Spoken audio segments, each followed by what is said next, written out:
తెలంగాణ రాష్ట్ర రాజకీయాల్లో ఒక సంచలన వార్త మీ ముందుకు తీసుకొస్తా ఉన్నాము. కల్వకుంట్ల కవిత కొత్తగా పార్టీ పెట్టిన విషయం మనందరికీ తెలిసిందే. ఇప్పుడు ఆ పార్టీకి కొన్ని చిక్కులు అదేవిధంగా ఇబ్బందులు ఎదుర్కొంటున్నారని చెప్పుకోవచ్చు. ఏదైతే తెలంగాణ రాష్ట్ర సేన కల్వకుంట్ల కవిత కొత్త పార్టీ పెట్టిందో ఆ పార్టీ నాది అంటూ ఇవాళ సిద్దిపేట ప్రాంతానికి చెందినటువంటి ఒక నాయకుడు మరి ఈసీని ఆశ్రయించినటువంటి పరిస్థితి మనకు కనిపిస్తూ ఉన్నది. సో ఇది కల్వకుంట్ల కవితకి ఒక బిగ్ షాక్ అనే చెప్పుకోవచ్చు.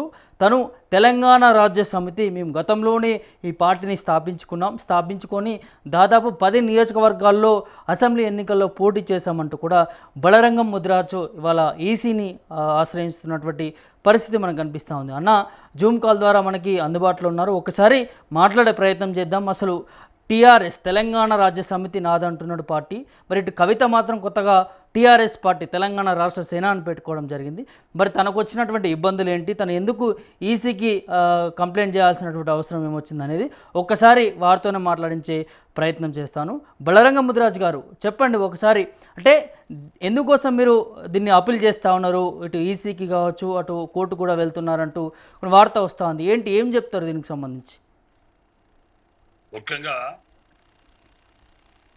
తెలంగాణ రాష్ట్ర సమితి ఏదైతే ఉద్యమ పార్టీ ఉందో ఆ పార్టీని క్యాన్సిల్ చేసుకుంటూ బీఆర్ఎస్ పార్టీ స్థాపించారు కేసీఆర్ గారు. కానీ తెలంగాణ రాష్ట్ర సమితి అనే ఒక ఉద్యమ పార్టీ దాన్ని క్యాన్సిల్ చేయడము, దాన్ని క్లోజ్ చేసి ఇంకో పార్టీ పెట్టుకోవడం, జాతీయ స్థాయిలో వెళ్ళిపోదాం అనడం కొంచెం బాధ అనిపించి వెంటనే నేను 2023లో తెలంగాణ రాష్ట్ర సమితి నాకు కావాలని చెప్పి అప్లికేషన్ పెట్టుకున్నాను. కానీ ఎలక్షన్ కమిషన్ ఆఫ్ ఇండియా గారు సేమ్ పార్టీ మీకు ఇవ్వలేము, ఎందుకంటే ఆల్రెడీ అది బోర్డులో పెట్టడం జరిగింది, దాన్ని ఎవరికి ఇవ్వలేము, మీరు కావాలంటే వేరే పేరు మార్చుకోమని చెప్పారు. సార్ నేను వెంటనే ఆలోచన చేసి తెలంగాణ రాష్ట్రం అనేది తెలుగులో చెప్తాం, కానీ రాజ్యం అనేది కూడా సేమ్ పదం అర్థం వచ్చేటట్టుగా తెలంగాణ రాజ్య సమితి అని మేము రిజిస్టర్ చేసుకున్నాం. 2003లో మరి మాకు అసెంబ్లీ ఎలక్షన్లో ముందు మాకు పార్టీ రిజిస్టర్ చేయడం జరిగింది. ఆ వెంటనే మేము ఒక 10 మంది ఎమ్మెల్యే క్యాండిడేట్లను బరిలో దించడం జరిగింది.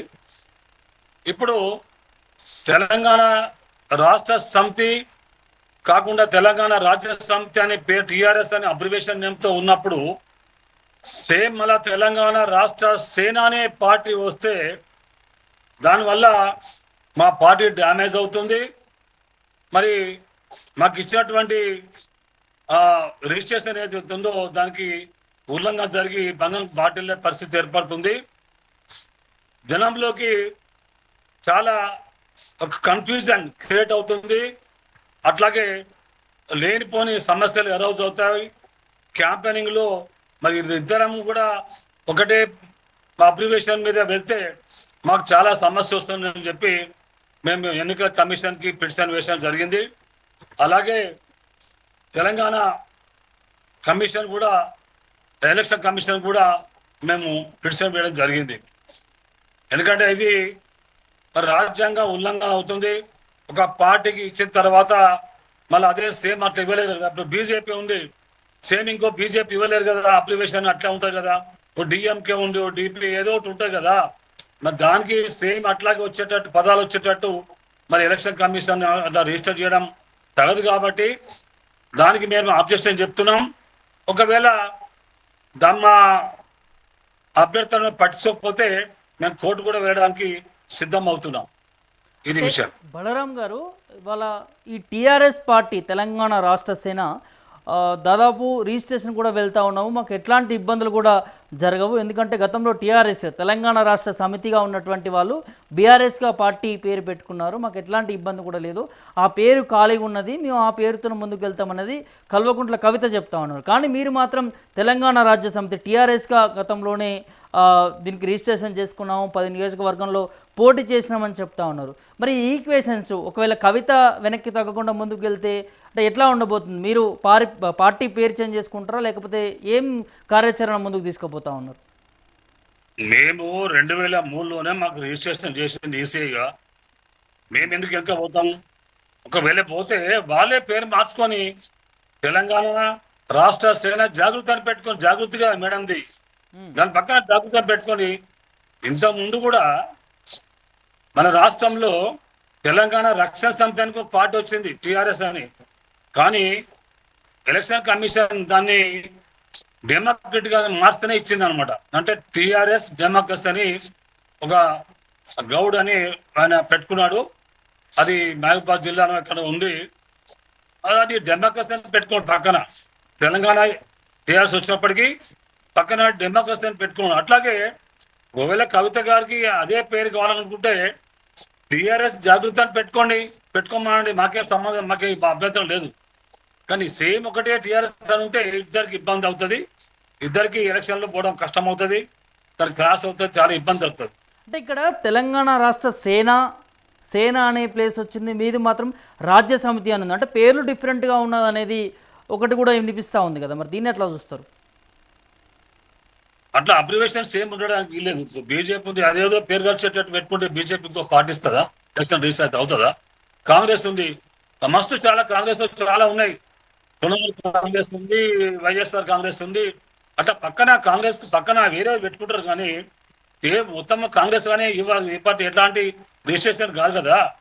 ఏదైనా సరే ఏ పార్టీ అయినా ఒకసారి రిజిస్ట్రేషన్ అయిన తర్వాత ఆ అబ్రివేషన్ మీదే పోతాం మనం.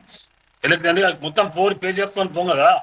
ఎలక్షన్లో క్యాంపెయిన్లో షార్ట్ కట్లో అబ్రివేషన్ ఏం పెట్టుకుంటాం, దాని మీద పోతాం ఎలక్షన్ క్యాంపెయిన్కి. ఇప్పుడు అలా జరగకుండా ఇద్దరం ఒకటే చేస్తాను పెట్టుకుంటే ఇద్దరికి ఇబ్బంది అవుతుంది అది.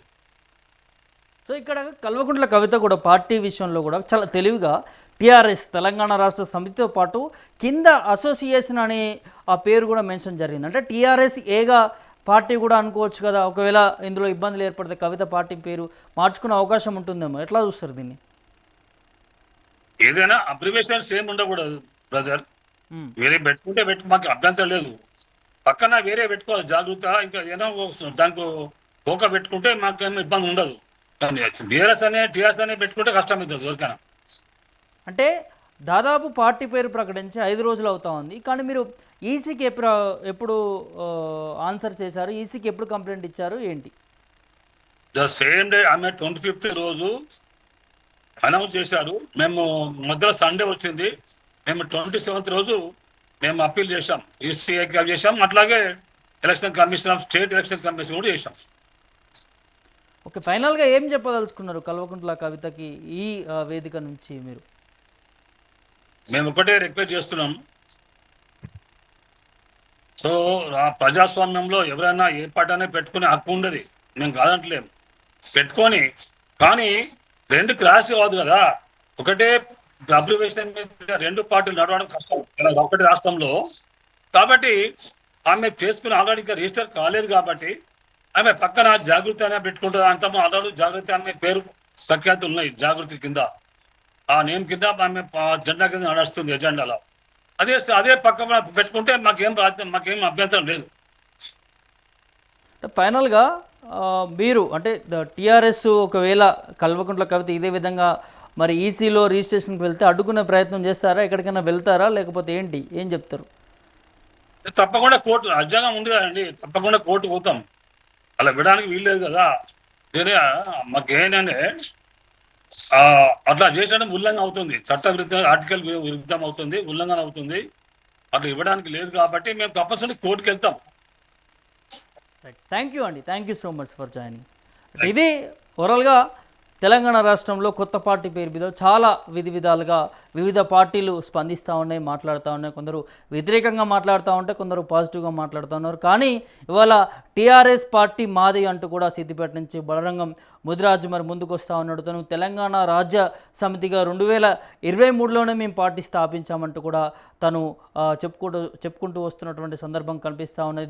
ఆ నేపథ్యంలోనే కవిత పార్టీ పేరు ప్రకటించగానే, టీఆర్ఎస్ పేరు ప్రకటించగానే తను ఈసీకి లేఖ కూడా రాసినట్టుగా తెలుస్తోంది, ఈసీకి కూడా అప్పీల్ చేసుకున్నట్టుగా తెలుస్తూ ఉన్నది. ఇందులో ఖచ్చితంగా తెలంగాణ రాజ్య సమితి టీఆర్ఎస్ మా పార్టీ, మేము 2023లో కూడా రిజిస్ట్రేషన్ చేపించుకున్నాము, మాకు రానున్న ఎన్నికల్లో పోటీ చేసే పరిస్థితిలో మాకు చాలా ఇబ్బందిగా ఉంటుంది. ఇప్పుడు కల్వకుంట్ల కవిత కూడా అదే పేరుతో ముందుకు వస్తూ ఉంది. దీన్ని తిరస్కరించాలంటూ కూడా వారు ఈసీకి కూడా వెళ్తున్నటువంటి పరిస్థితులు కనిపిస్తూ ఉన్నాయి. ఒకవేళ కవిత దీని మీద ముందుకు వెళ్తే మాత్రం ఖచ్చితంగా మేము హైకోర్టుకైనా వెళ్తాము, సుప్రీంకోర్టుకైనా వెళ్ళి మా పార్టీ పేరు మేము దక్కించుకుంటాము. మేము ఎన్నో సంవత్సరాల నుంచి కూడా ఇదే పార్టీని నమ్ముకొని ఇదే పార్టీని స్థాపించుకొని తెలంగాణ ప్రజల కోసం మేము పోరాటం చేస్తున్నాం.